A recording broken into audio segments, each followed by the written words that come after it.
नमस्कार मित्रांनो, ठरलं तर मग या येणाऱ्या भागामध्ये असे होणार की सायली आणि अर्जुनमुळे मधुभाऊंची जामीनवर सुटका झालेली असते।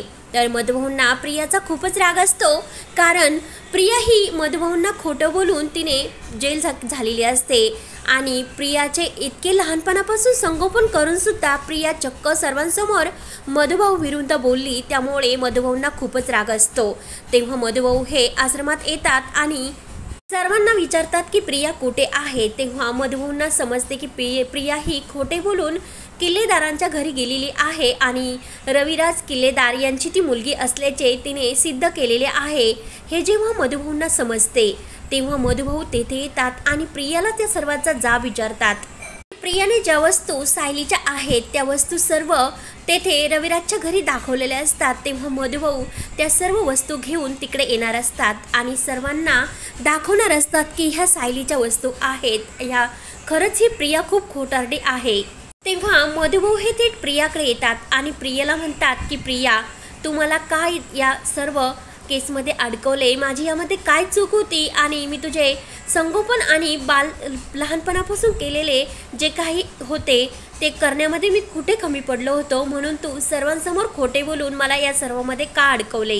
तर प्रिया लगेच मधुभाऊंना म्हणते की तुम्ही मला याबद्दल कोणताच प्रश्न विचारू शकत नाही, कारण मी आता रविराज किल्लेदार यांची एकुलती एक मुलगी आहे। तर मधुभाऊ म्हणतात की खरंच प्रिया, तू किती खोटं बोलती। आणि तर प्रिया म्हणते माझी DNA टेस्ट सुद्धा झाली आणि माझ्या पायावर जे काही चिन्ह आहे ते सुद्धा सिद्ध झाले।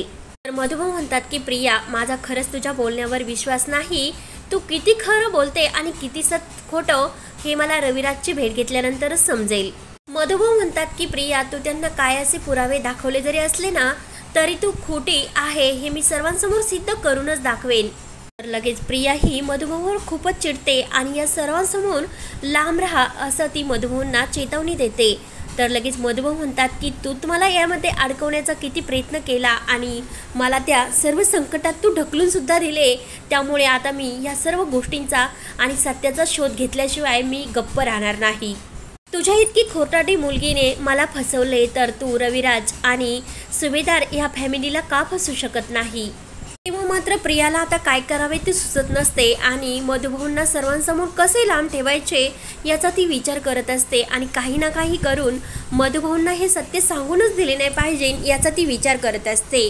त्यानंतर इकडे मधुभाऊ हे अर्जुनकडे आलेले असतात आणि येताना त्यांनी सायलीच्या सर्व आठवणी आणि जो लहानपणीचा तो छोटासा बाहुला असतो म्हणजे अर्जुनने जाताना तन्वीला दिलेला असतो, ती त्यांच्या प्रेमाची निशाणी असते।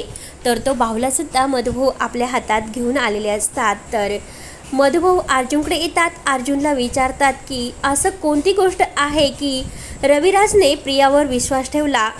तर अर्जुन सांगतो की मधुभाऊ, प्रियाजवळ एक लहानपणीचे गाठोडे होते आणि त्या गाठोड्यात काही फोटो आणि काही वस्तू होत्या आणि तिच्या पायावर एक कशी त्रिशूळाची खून होती, ते बघून रविराजने यांनी आपली मुलगी आहे असे मानले। तर पूर्णाई आजीला ते ऐकून मात्र मोठा धक्का बसतो। पूर्णाई आजी म्हणते की मधुभाऊ, तुम्ही हे काय बोलता, तीच आमची तन्वी आहे आणि तुम्ही तिच्यावर का आरोप करतात। तर लगेच मधुभाऊ म्हणतात की जे खोटे आहे ते खोटेच आहे आणि जे सत्य आहे ते शोधण्याचा प्रयत्न करा, म्हणजे प्रिया खरंच खूप अशी खोटारडी मुलगी आहे। अर्जुन सांगतो की तिच्याजवळ एक गाठोडे होते आणि त्यामध्ये एक लॉकेट आणि एक फोटो होतो छोट्या मुलीचा। तर लगेच तो फोटो बघून रविराज काकांनी तिला आपली मुलगी मानले। तर लगेच मधुभाऊ म्हणतात की नाही, ह्या सर्व काही वस्तू आहे ना त्या पूर्णपणे सायलीच्या आहे। सायली जेव्हा आली होती लहानपणी तेव्हा तिच्याजवळ हा फोटो आणि हे जे काही बाहुला आहे ना हे सर्व मला तिच्याजवळ सापडले होते। तेव्हा मधुभाऊ तो बाहुला अर्जुनला दाखवतात। तर तो बाहुला बघून सर्वांना मात्र खूप मोठा असा धक्का बसतो, कारण अर्जुनने जातेवेळी तन्वीला म्हणजे आपल्या जी काही होणारी बायको असते तिला आपल्या प्रेमाची ती निशाणी दिलेली असते आणि दोघे त्या बाहुल्याला हातामध्ये घेऊन एकमेकांकडे बघत असतात आणि त्याचवेळी गाडीचा ॲक्सिडेंट झालेला असतो।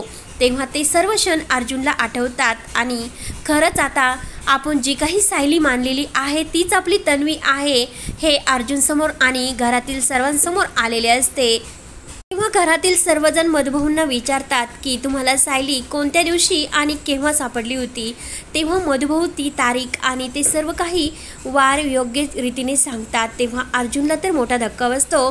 तर अर्जुन म्हणतो, हा तर माझ्या वाढदिवसाचा तारीख आहे, म्हणजे याच दिवशी तन्वी आणि रविराज काका यांच्या गाडीचा ॲक्सिडेंट झाला होता. तेव्हा मात्र सर्व सत्य सर्वांसमोर आलेलेच असते.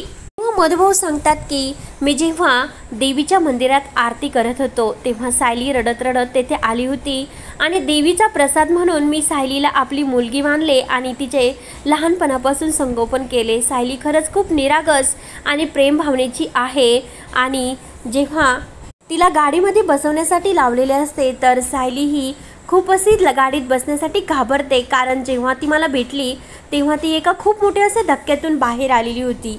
तर आज मधुभाऊंनी केलेल्या या सर्व सत्याने सर्वांसमोर सायलीचे सत्य आलेले असते. पूर्ण या आजीला कल्पनाला सर्वांना खूप मोठा धक्का बसतो आणि अर्जुन आणि सायलीचे नाते मधुभाऊमुळे पूर्ण आता घट्ट होणार असते आणि त्या दोघांचे जे काही प्रेमाचे मिलन आहे ते एकत्र येणार असते. आणि प्रियाचा जो पर्दाफाश कसा होणार असतो, तर प्रिया नवीन काय डाव खेळणार असते ते पाहण्यासाठी आपल्या चॅनलला लगेच सबस्क्राईब करा. धन्यवाद.